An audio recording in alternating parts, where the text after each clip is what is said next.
ಜೈ ಮೂವಿದ official ಟೀಸರನ್ನು release ಮಾಡಿದರು.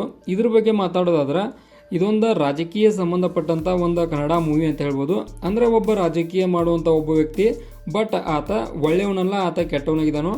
ಆನಂತರ ಒಬ್ಬ ಕಬಡ್ಡಿ ಪ್ಲೇಯರ್ ಈತ ರೂಪೇಶ್ ಶೆಟ್ಟಿ ಅವರ ಈ ಒಂದು ರೋಲ್ ಒಳಗೆ ಇದ್ರೊಳಗೆ ಕಾಣಿಸ್ಕೊಂಡಾರು. ಅಂದ್ರೆ ರೂಪೇಶ್ ಶೆಟ್ಟಿ ಅವರ ಮೇನ್ ರೋಲ್ ಅಂದ್ರೆ ಹೀರೋ ರೋಲ್ ಒಳಗೆ ಈ ಒಂದು ಜೈ ಮೂವಿ ಒಳಗೆ ಕಾಣಿಸತ್ತಾರು.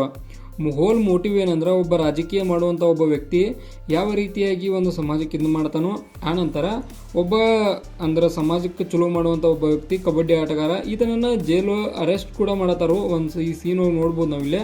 ಅಂದ್ರೆ ಏನೋ ಅವನಿಂತ್ರ ಏನರ ವಿಲ್ಲನ್ಗೆ ಏನರ ಆಗಿರ್ಬೋದು. ಅದೇ ಕಾರಣಕ್ಕೆ ವಿಲ್ಲನ್ ಅಂದ್ರೆ ಒಬ್ಬ ರಾಜಕೀಯ ಮಾಡುವಂಥ ವ್ಯಕ್ತಿ ಅದಲ್ಲ, ಆತನನ್ನು ಜೈಲಿಗೆ ಹಾಕ್ಸಿರ್ಬೋದು. ಆನಂತರ ಜೈಲಿಂದ ಹೊರಗೆ ಬಂದ ಒಂದು ಇದನ್ನು ಕೂಡ ಮಾಡ್ಬೋದು ಏನರ ಈತನ ವಿರುದ್ಧವಾಗಿ ಹೋರಾಟ ರೂಪೇಶ್ ಶೆಟ್ಟಿ ಅವರ. ಈ ರೀತಿಯಾಗಿ ಒಂದು ಜೈ ಮೂವಿ ಏನೈತಲ್ಲ ಇದು ಒಂದು ರಾಜಕೀಯಕ್ಕೆ ಸಂಬಂಧಪಟ್ಟಂಥ ಒಂದು ಮೂವಿ ಐತೆ ಅಂತೇಳಿ ಒಂದು ಟೀಸರ್ ಹೋಗಿ ಗುರ್ತಾದ ನಮಗೆ. ಮೂವಿ ಬಂದ್ಬೇಕು ಗುರ್ತಾಗೈತಿ ಯಾವ ರೀತಿಯಾಗಿ ಮೂವಿ ಇರ್ತದೆ ಅಂತೇಳಿ. But I like the teaser ಯಾಕಂತ ಹೇಳಿಬಿಡ್ತಾನು.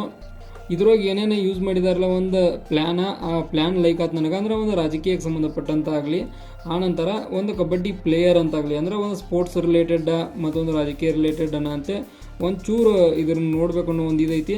ನೋಡೋಣ ಟ್ರೈಲರ್, ಆನಂತರ ಮೂವಿ ರಿಲೀಸ್ ಆದಮೇಲೆ ಯಾವ ರೀತಿಯಾಗಿ ಮೂವಿ ಕಾಣಿಸ್ಕೊಳ್ತದೆ ಅಂತೇಳಿ. ಇದಾಗಿತ್ತ ಒಂದು ಜೈ ಮೂವಿದ ಒಂದು ಟೀಸರ್ ರಿವ್ಯೂ.